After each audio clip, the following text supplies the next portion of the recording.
Episode 7, and we are blessed to have the holy gambler here. This is Jim McIntyre from Hampstead. I'm not sure where he is from now, but I know he's friends with friends.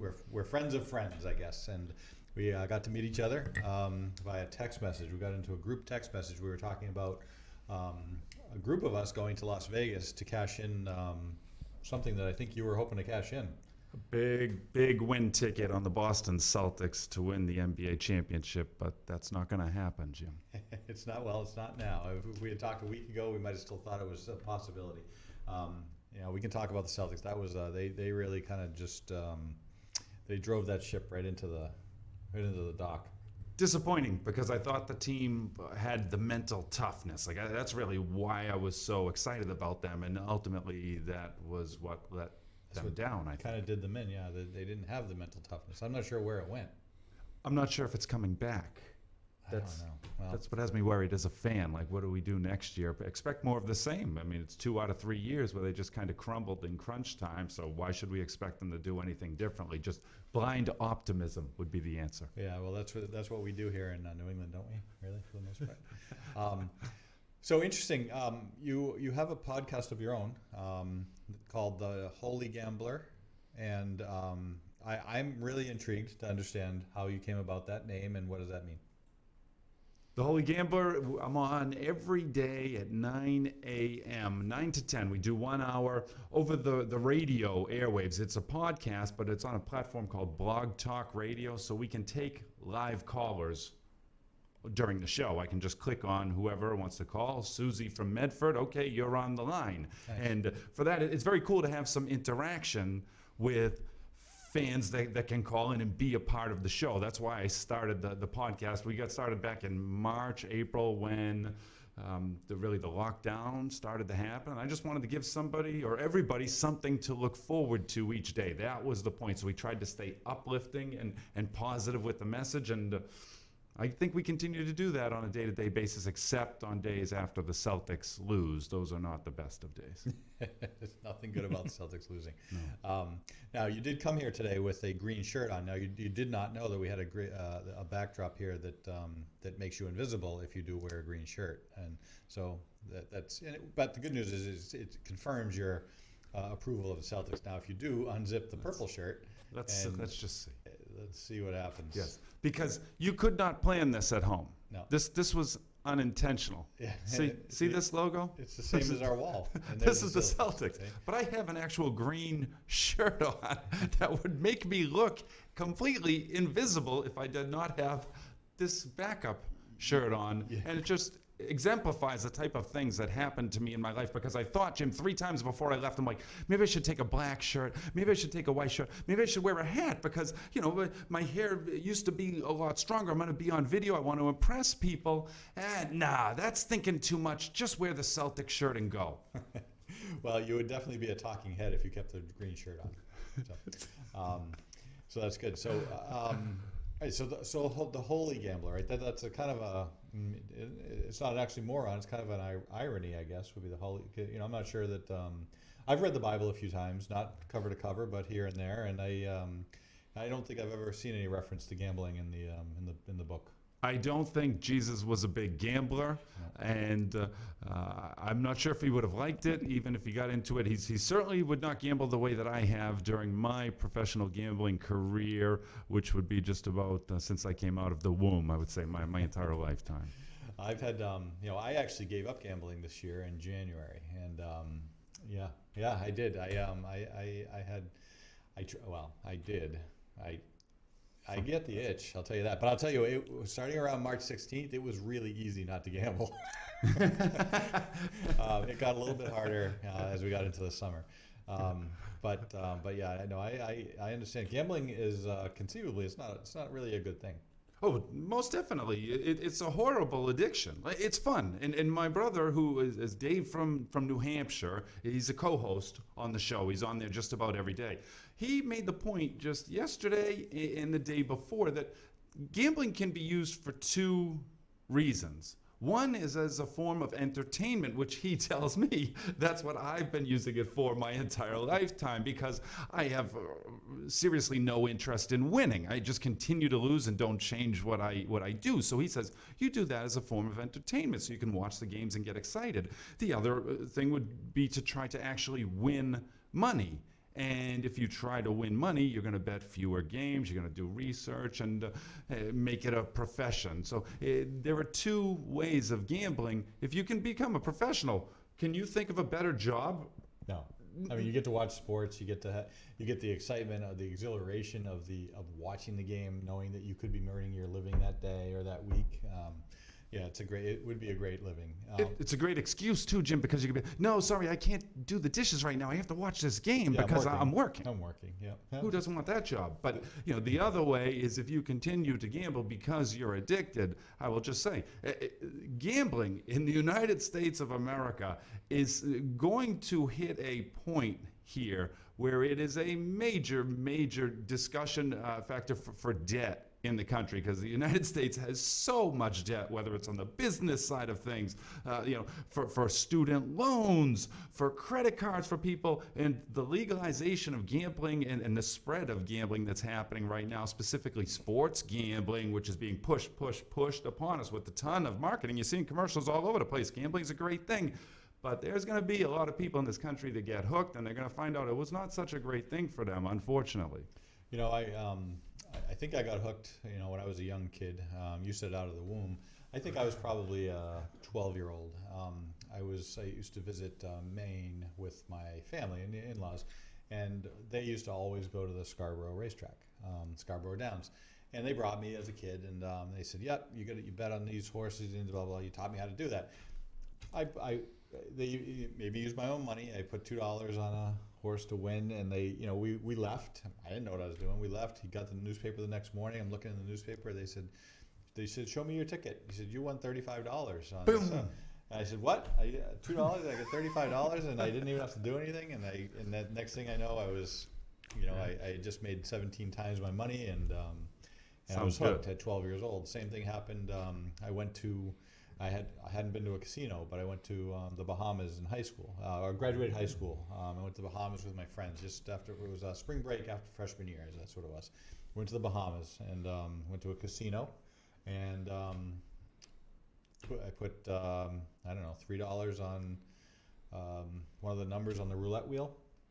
Dang. It paid out 35-1.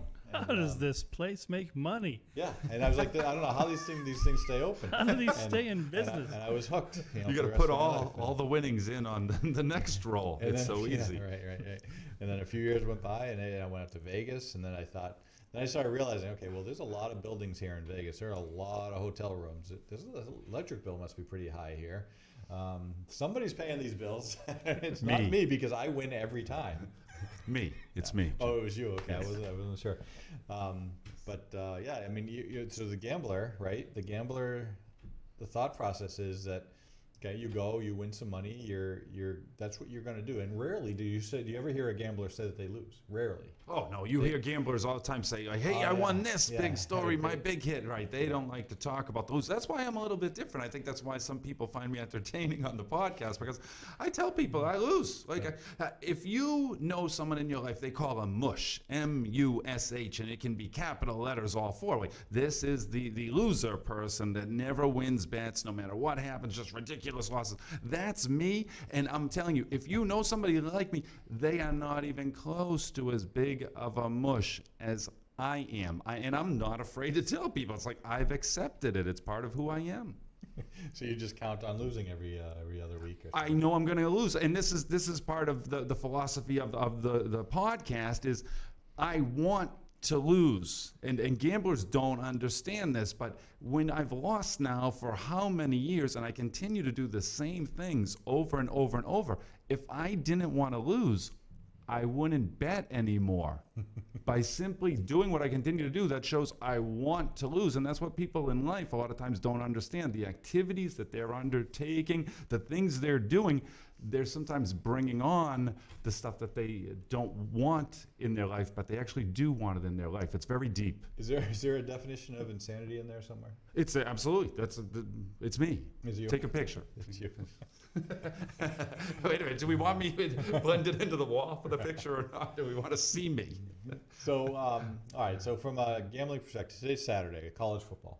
And the Preakness. The Preakness runs in about half an hour or less, actually. I already put my bets in. You already so got that? You already got this? we'll so see. we should bet against whatever you picked if we might want a chance to win. Is that- Well, here we go. I bet Authentic, which I don't know when the podcast here will air, but Authentic won the Kentucky Derby, I think 3 weeks ago now, at odds of 8-1. So if you put up $1, you'd get back 9. Well, I bet Authentic today when it's 1-1. So I bet $1 to win, get back 2. Just doesn't really make sense. You would have rather bet it last time, but I'm the type of guy that says, well, no, I'll bet it this I'll bet time. it now. Now that's the favorite. And I really can't win a lot of money, so I bet exactas, trifectas, and supers with Authentic on top. We'll see what happens. Yeah, that's how they get you. Yeah, I'm feeling really confident about this one. Parlays and teasers. So, so college football. Was there? Do you have a theory on how to win games? How do you pick? Well, the number one theory absolutely is true. You're not going to win 100% of every game. This goes back to the entertainment factor that my brother Dave from New Hampshire continues to say. It's like, I want to win every single game. When I lose, I could win 10 games and lose one, and I'm upset about the one that I lost. It's absolutely ridiculous. So, like you and well, like myself and Michael Jordan, we don't really have a gambling problem. We have a competition problem. Oh, 100%. We don't like to lose. You just don't like to lose. I just don't like to lose, but yet I continue to put myself in situations in life that would introduce me to losing over and over again. So if I didn't like to do it, why would I do that? It's very difficult to understand. But to answer your question back there about do I have any theories and tips on how to win? Well, one is definitely when the majority of people like one side of a bet, you most absolutely want to be on the other side of the bet, whatever it can be. If you ask 10 people, if 9 people say, oh, I like this team, you'd want to go with that other team. And I'm not saying it's going to win every single time, but it's going to win more than 50% of the time. Yeah, that seems to be the case. So you've been around a little bit. You're, I'm guessing you're in your 40s. 46 years old. 46 years old. You've seen the Monday night footballs, so, you go back, 20, 30 years and you say, boy, these things really odd things happen on Monday nights. Is there some outside influence in sports betting? Oh, there's odd things that happen in every game. I mean, anybody who watches the NBA, if you can't tell that those referees sometimes are intentionally making calls to keep the games close, you should probably stop watching because you're just wasting your time. You're not paying attention to what's really going on there. It's about money. There's hundreds of millions of dollars invested in these businesses with each NBA franchise, and the product that's out there is bringing in tens, hundreds of millions of dollars for commercials, advertisements, and everything like that. It's easy for me to watch. I don't know if it is for you, Jim, but I could sit there with somebody like, he did that on purpose, and then they come down the other end, oh, they did that on purpose, and they're making a foul call on this side and this side, but the foul call on this side is way more valuable because they called a foul on a guy shooting a three-pointer, and then they foul on the guy up top down here, where it doesn't matter, it just maintains possession. That's how you do it. It's one foul. They're both sketchy, but this team got 3 points off of it. And I can sit and point it out every single game, just about. Yeah. It's sad. It's sad because most gamblers don't really think about that way until they've done it a long enough time where it becomes a pattern and you start seeing things. And Al Michaels, when he talks about it on any Monday night game, well, we're 37 seconds left in the game here, and it's 24-18, and this field goal means something. He's gambling on it, I would imagine, or at least he knows other people are. Like, why would that even be in his mind? Which is okay. Gambling is fun. I mean, it's a fun thing to talk about. We're here. We're doing a podcast on it. We're laughing a few times. Gambling is fun because you're almost always on the edge of your seat, Jim. That's the most Right. interesting thing to me about it. Is almost every game from the spread and or the win-loss. Like if you're betting the money line on sporting events, they almost all come right down to the edge. And if it's not the game being decided, it's the over-under total. And if it's not the over-under total, it's the players in the games, their totals. Like everything just seems to come down to the last it's really 30 close. seconds or a minute. It's crazy. It's a pretty good science, I think. But so that's a good point because where was I going with that?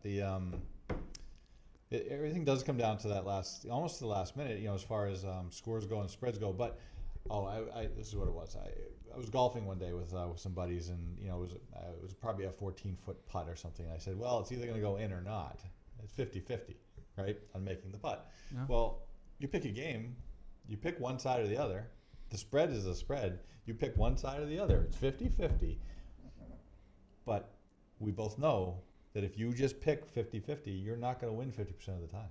Oh, I'm definitely not going to win 50% of the time. It's just, it's not a coincidence. I've done this too many times. And that's why I'm not caught up so much in myself and my own gambling career that I haven't been able to take a step back and look and be like, how does this stuff continue to happen? And I've come up with a theory that really nobody else, I don't hear anybody else say it. It's my own realization through gambling. You want me to give you the quick overview? I can explain it pretty well with you sitting right next to me. Sure. Let's say you're a problem gambler just like me. And games come right down to the edge, and I always seem to lose, right?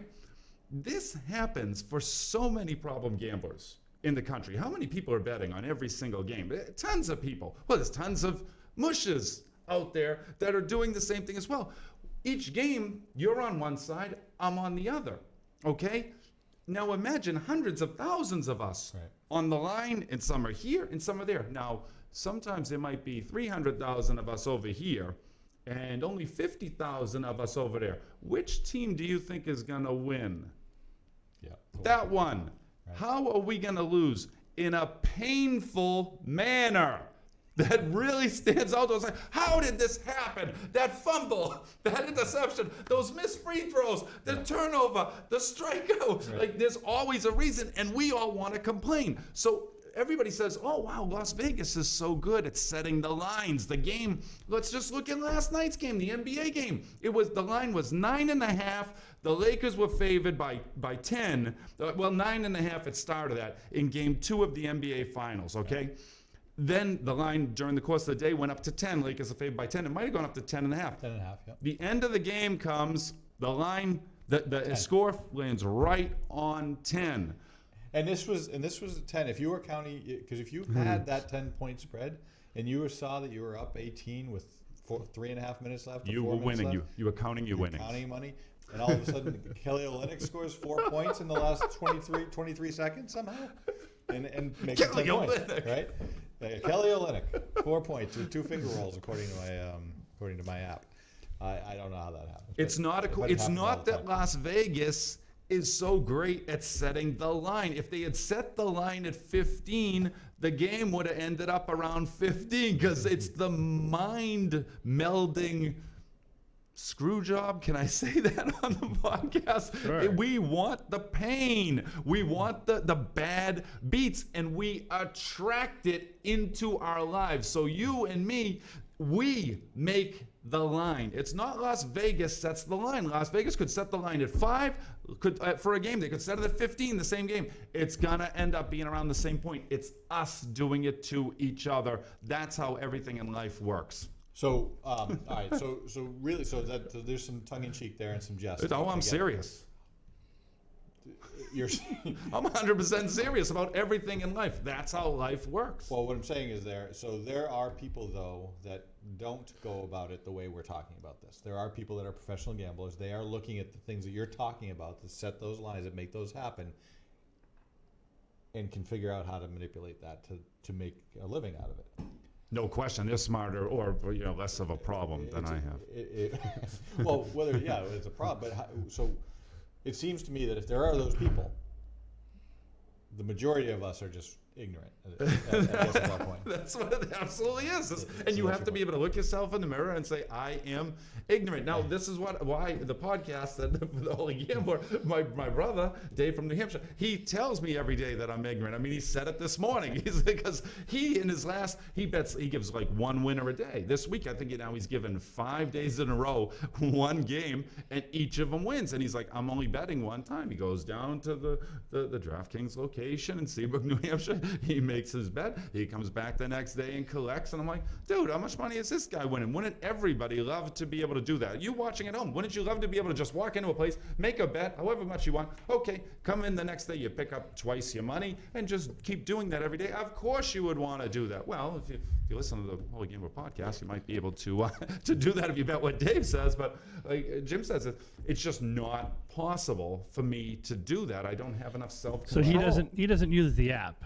He goes right in. Right, he doesn't even have the app, right, bro? So good you point. don't like the app either. You like going in and doing the slip or both. I like anything. I have the app. Yeah, you know, my brother's not very computer savvy enough for nothing. Neither am I. That's why this setup we have here is 10,000 times better than what we have on the Holy Gambler podcast. I mean, I'll just say the truth. But being able to take calls from the audience is kind of cool. But this is an amazing setup. I wouldn't even know where to begin to get this equipment here to work. I'd be like, help.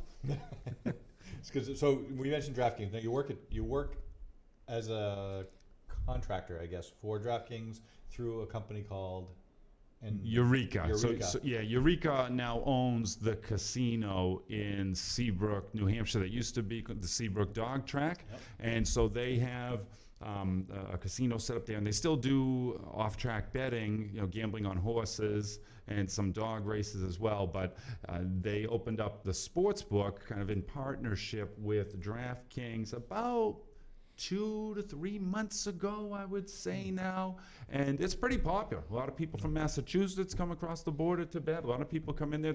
I think people like the feeling of the money. Like, okay, here I'm going to put my money down, and I know I want the money to collect if I win, because everybody could just use the app if they wanted to. Yeah, the app's The app only works if you're in New Hampshire. It has like a GPS satellite thing. So if you're a New Hampshire resident and you work in Massachusetts, you can't place a bet until you cross the border.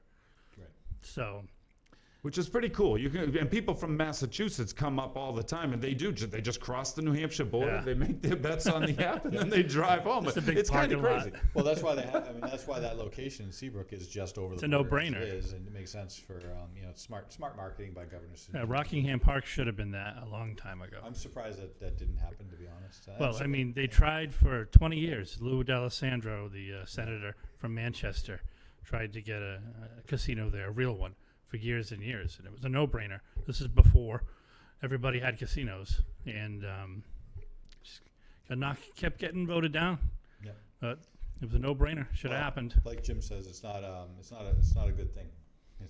Gambling's not a good No, thing, but I it's- mean, New Hampshire invented gambling with the lottery, so Right, where do you draw the line? What's to say this form of gambling is okay, but that form of gambling Exactly. is not? I come home from work like 9 or 10 in the morning, and I go to 7-Eleven to pick up milk, and there's 3 cars, and they're all, old ladies and old men scratching handfuls of $20 tickets. So don't tell me there's no gambling in New Hampshire, because I see it every day, and it's 7-Eleven. Keno, Powerball. I know, that's crazy too. It's plenty of Odds are great in those games, I think.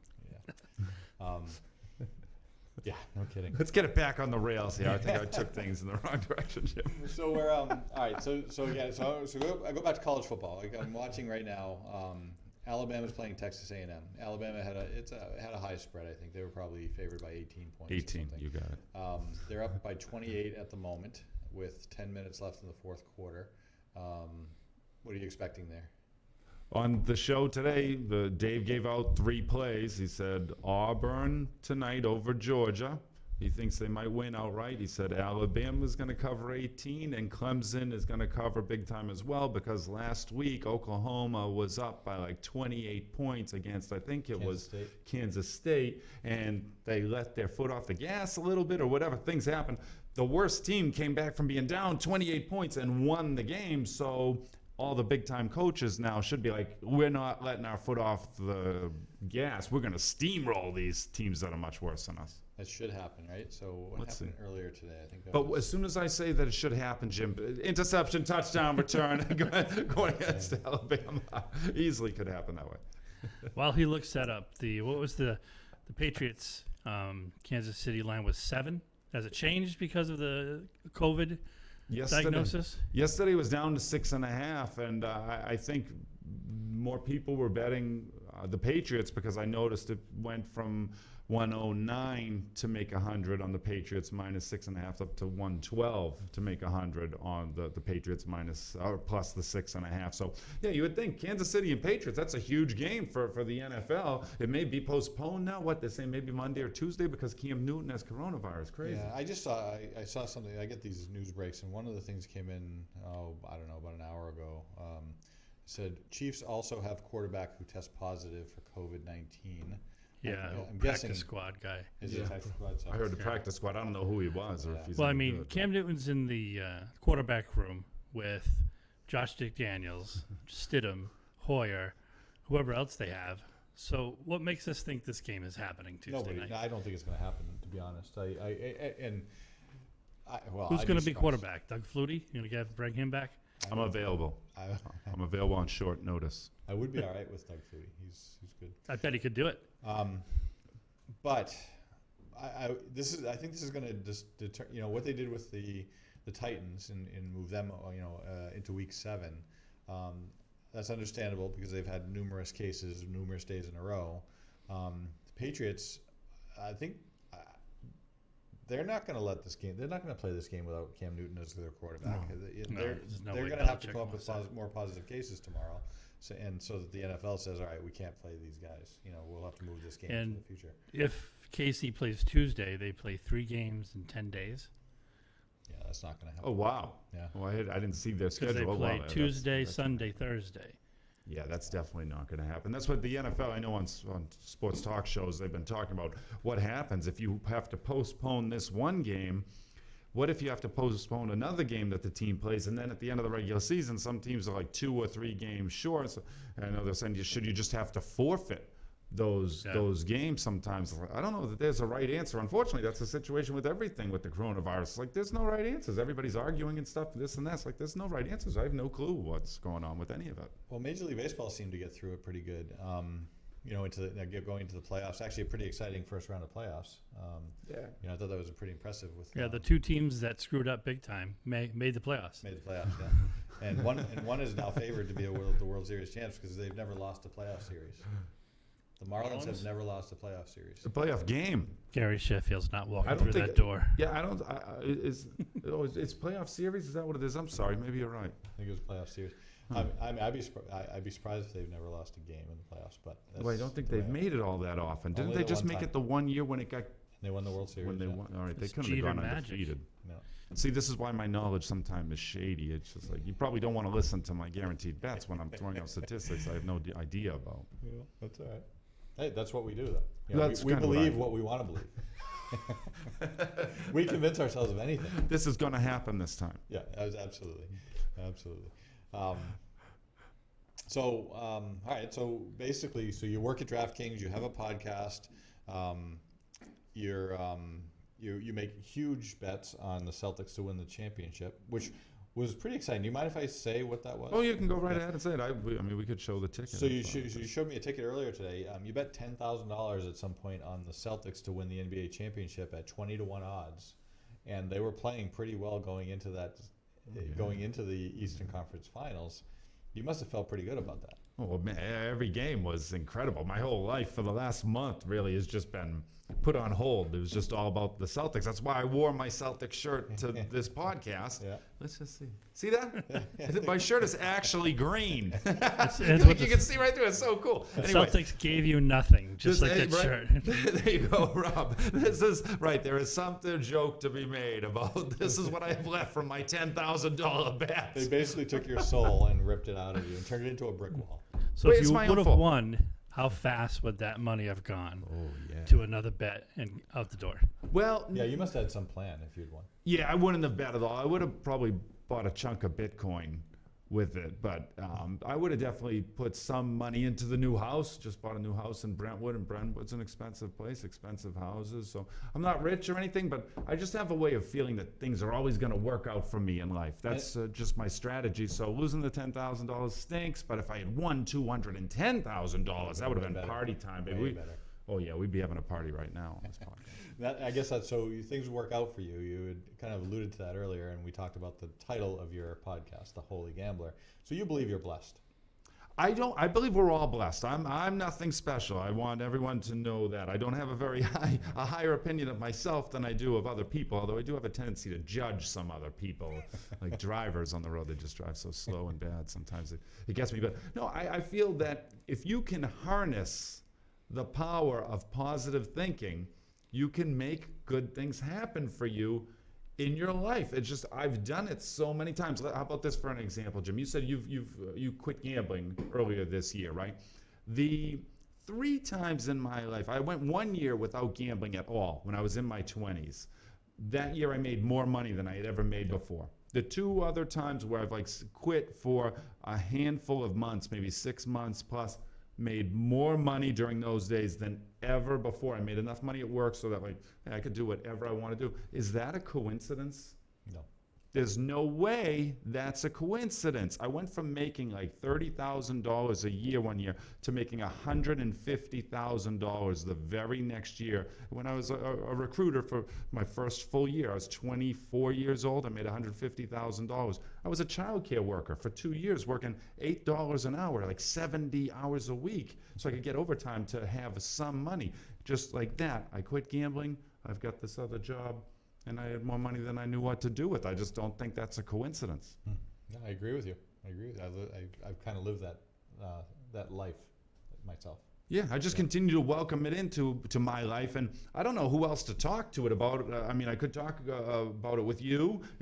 Now I have a new friend here, a new person that hosts a podcast that I can relate to and talk with. But I could talk about family with family. I could talk about it with friends, but I just choose to talk about it with whoever the heck created me. I don't know who created me. My mother and my father obviously did something to help create me, but I just believe there's something beyond that, because the chicken and the egg theory, evolution, I talk about it on the show every now and then. It's dude, I don't know, evolution's, it's just too plain and simple. You're telling me we came from algae? Just slow and steady all the way through to go from algae to us two sitting in here having a podcast with me wearing the only color shirt that would do this. There's only one color, and it's bright green, full Celtics. Nobody owns a shirt like this. Yet I come walking in, and that just happens to be the backdrop. See, people don't see it out there, Jim. This is bright green. Right. Behind us, you see bricks. You think I'm standing next to brick. I can put my hand right through the brick. There's no brick. It's green, and it's just amazing that I wore the same exact color. There it is. See, yeah! Look at that! Now we're talking. Now I like this view better, but that was cool. Thank you. That's magic right there. That's technology. The power of technology, it's amazing. I wish I could harness this. I could never do that. I would never know what button to hit over there to change that screen like that. I was a little nervous myself. Yeah. Anything could have happened. Right? You knew that, and it has. Well, so this is probably the highest energy show that we've had. Yeah, we got to today. have him And, back. Yeah, you know what? If you're good with it, we can run with this, and we can do some things, and we can do some things with your show and our show, and because this is fun for me. Fun for me too. I'm making myself laugh, and I'm laughing at what you're saying too. You were on the same wavelength. Well, I as am me. funny too. To Yes. be honest. Yeah. I believe you. I tell people all the time how funny I am. He tells me all the time. Yeah. And from a time standpoint for tonight, I think we got to wrap this up for tonight. But I would like to, we had talked about this off air. We had talked about this, and Jim was kind of saying, "Geez, I'd really like to have a format. And tell me what we're talking about. We'll go this way." I said, "We just kind of wing it here, and we talk, and so on and so forth." Yeah. But I think it'd be good to have a format, and moving forward with something we can. A designated have topic, topics. Jim. You Yep. could put it out there on the internet. Let people have a vote or a say. People like to identify with having a voice of input. So let them choose, and we can talk about whatever they want. And Rob, I know we had talked about doing this live, in the future as well. And this might be pretty cool to do some call-in stuff too, down the road. So yeah, there's a lot we can do here. And anybody who does watch, if they want to make comments and actually add what they would like to see us talk about moving forward, have at it. This is our lightest show. We've had pretty heavy shows. Yeah, most of our shows have been centered around unfortunate racial profiling and so on and so forth. And this has definitely been a lighter show, and it's definitely more in the lines of sports, which is way more fun to talk about. And gambling is always fun too. So, thank you for coming on. Thank you for Appreciate having me, it. Jim. I would love to. We'll figure out something. We'll do it again for sure. And Rob, you want to sign off on anything? You got anything you want to add before we close? No, we'll definitely do that. And feel free to have Jim on your show as well, or we'll call into your show. Yeah. Cool. Yeah, I'd love to have you guys both can call on at the same time, both be on the air and call each other names if you want. Hey. All right. Hey, that happens anyway. All right. Well, good. That's number 7. We've had 7 In the podcasts. books. Can you believe that we've had 7 podcasts? Look at And we have a guy with a brick. Invisible that. man. Invisible Man is here. Awesome. All right. We're out. Bye. See ya.